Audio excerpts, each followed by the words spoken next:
Welcome to Flight Plans, the official podcast of the SAE Aero Design Series.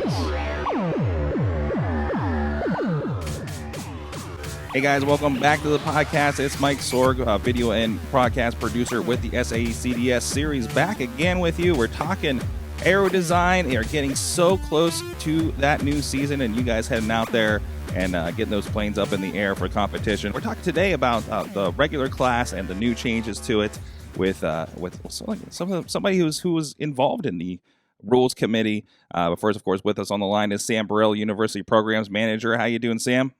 Doing good. Welcome. Thank you. And also on the line with us is David Moroniti, a former student competitor and a former faculty advisor with the competition, now a rules committee member. Thank you so much for joining us, David. It's a pleasure. Thank you. Let's get into it. First, David, like we mentioned, we already mentioned that you are a former student and faculty advisor. Can you tell me a little more about your background with this competition? Sure. So I went to school at Georgia Tech and competed for a number of years at the micro class and advanced class. 1 year we even did the regular class I was competing in. After I graduated, I stayed on as faculty advisor, and now I've graduated and moved on. And as part of that, because I wanted to stay involved with SAE, I think it's one of the greatest opportunities that we can really do for students to get hands-on experience. And so I've stayed around and was involved as a volunteer, and now I've kind of moved up 2 years ago into the rules committee to help design the rules and running the competition. So you really kind of graduated through the process entirely there. Absolutely. And it's been really a lot of fun to see it from literally every side and every participation point I could. Absolutely. So tell me about your experience with the rules committee. How long have you been with it, and what's your kind of a relationship to the regular class this year? So I came in the rules committee, I believe this is my third year participating on it. The first year we redid the micro class rules, then we redid the advanced class rules, and this year we're introducing a new set of regular class rules for 2020. So I come in a lot with looking at the scoring equations, looking at how do we want to shape the competition to, target and emphasize certain aspects of engineering for the team. Excellent. So tell me a little bit more about the regular class. Of course, a big change this year. What has kind of been the history of this? For myself, I've only been around the last couple of years to see it. We have passengers and it flies and comes back around. But how has that developed over the years in this competition? Yeah, so regular class has always been the primary competition at SAE. It's the big one.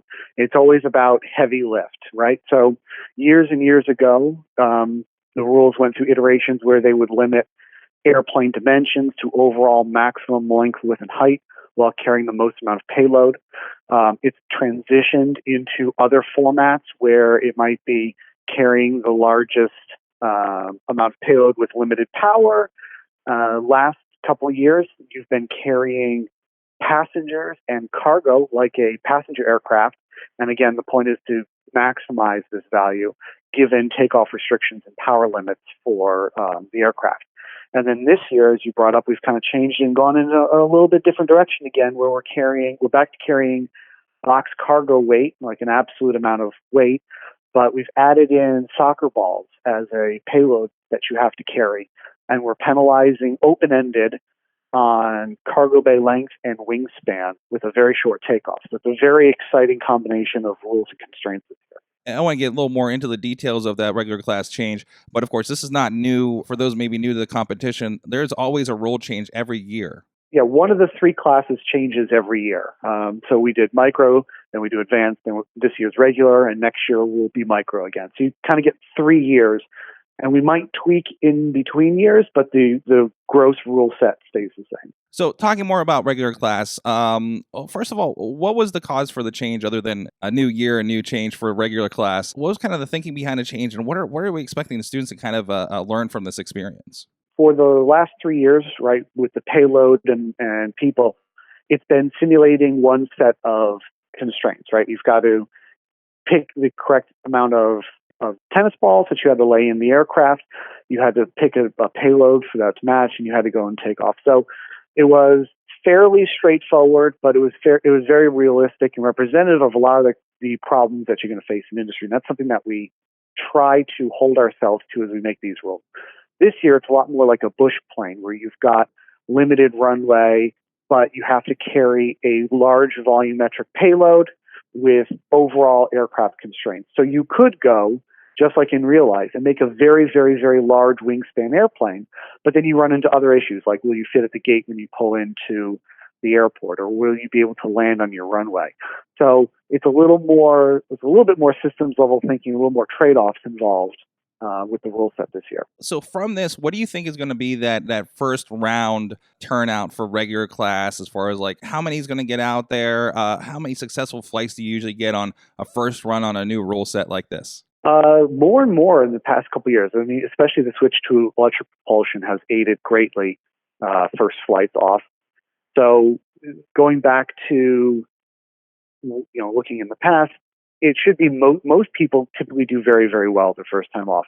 They might scale back the payload that they're carrying to make sure that it takes off. But we find that the rules and the teams have been getting better and better looking at the rules, understanding it, flying the aircraft before the competition. So I'm very bullish about that.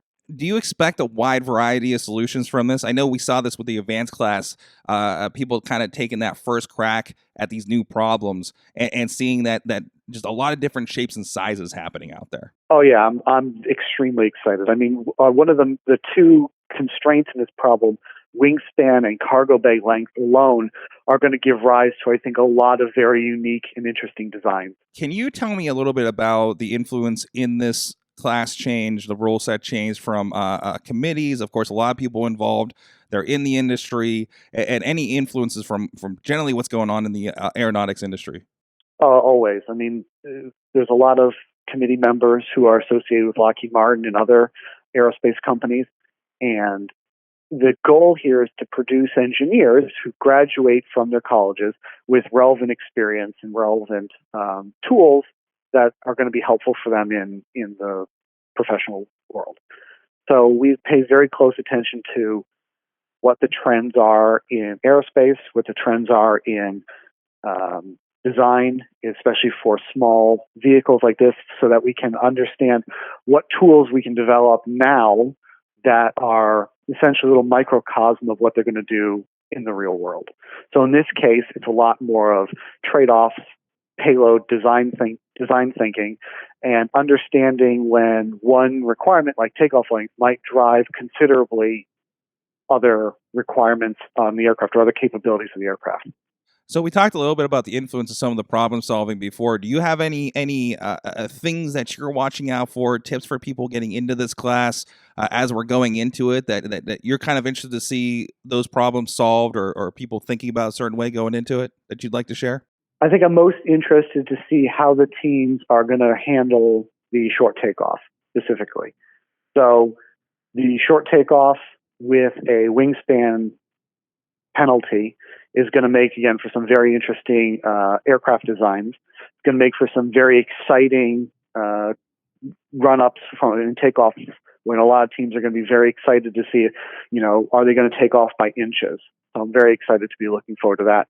And then once your plane is in the air, I think there's going to be a little more breathing room to be able to fly and finish the course. It's important for the students to realize that everybody that is involved with this event are volunteers. Whether they're on the rules committee, whether they're reading your papers, whether they're the ones like David that have come up through the program, they're alumni and are giving back to the program. I emphasize this on site. I probably will do it again. I want to make sure everybody listening understands how important volunteering is, and hopefully they'll get the same kind of enthusiasm that David and the Rules Committee has gotten from this, because they're all past committee members and they're all past students. So, David, one last question for you here. Talk about unofficially, of course, we're a while out from thinking about microclass for next year and their rule change. And of course, there's a lot that can change. Nothing you say today is going to be a final answer on this. Ideally, what would you like to see happening in the micro class in the coming year? oh boy, don't give him an open slate. Yeah, microclass is kind of near and dear to my heart. It's the first class that I participated in as a student for a number of years. I think it's a lot of fun because the airplanes being smaller allows for faster design cycle for the teams. So it allows them to quickly iterate on their ideas, get something in the air. They don't have to put all the resources in that a regular class or especially an advanced class aircraft takes. So it's a little more entry level, whether that's entry level from students being, sophomore, freshman, junior, or it's their first time competing in SAE. And so we want to keep the bar kind of low for participation on that one to allow people to ease themselves into SAE as a competition. But I'm really looking forward to maybe moving away from some of the dimensionality constraints that the last couple of years of microclass have had, and maybe more into an operational set of changes.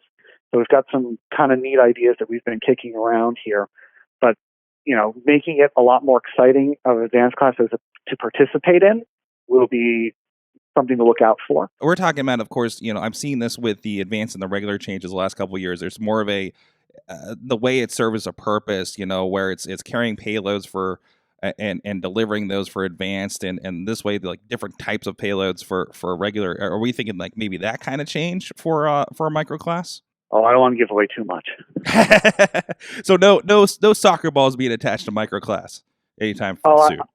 I did push for that in past years, but no, something a little bit different. Again, the idea is to make it so that there's value in flying more than once, always, right? So we want people to participate across all the rounds. We want it to be exciting, ideally getting more exciting as you get closer to the end and there's more competition happening. And at the same time, really showing from the students a good understanding of the aircraft they brought to the competition, and really showing how well they understand what it is they did, and the ability to execute cleanly on the rule set.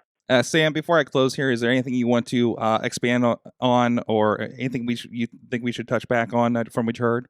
Well, just as a reminder, there are various social media. There's the app that we want to make sure every team has logged into. Make sure you use the app. That's where a lot of the information comes from.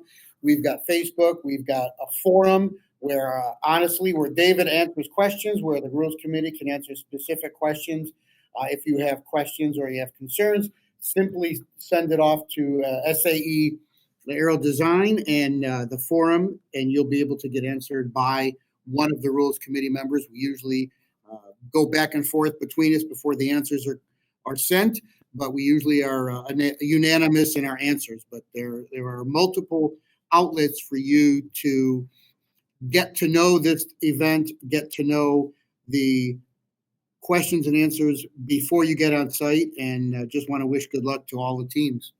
Yeah, I'd like to emphasize that a little bit as well. So whenever a question is asked that there isn't, let's say, a rule directly explaining in the rule book, the committee looks at it. We give responses. We take notes. We update it for future years. So we're actively involved throughout the entire process as questions come in, as things need to be clarified, and especially when we get to the competition and we look at how we're performing, what the flight line looks like. Every aspect of this competition, we're taking notes about, we're learning, and we're trying to run better and better with less and less confusion to new entrants and current competitors. So we're very active and engaged in this. Well, looking forward to seeing this new class, and of course all the classes as usual on the Aero Design competition. We'll see you guys out here at the beginning of March in Florida, and of course in Texas. David, looking forward to seeing you out there. Can't wait. All right, Ed, thank you so much, David. Thank you so much, Sam, for taking the time out of your busy schedules to do this here today. And again, guys, as he said, download the app, subscribe to the podcast in your favorite podcatcher, and also subscribe to YouTube. These shows are showing up there as well, if that's the way you'd like to consume your content and get your information. We're pointing it out everywhere that's fit to put out on the internet here. So please go check all those out. And of course, follow all the social media, follow the Facebook page especially, and all that. Thank you guys so much, and be safe out there.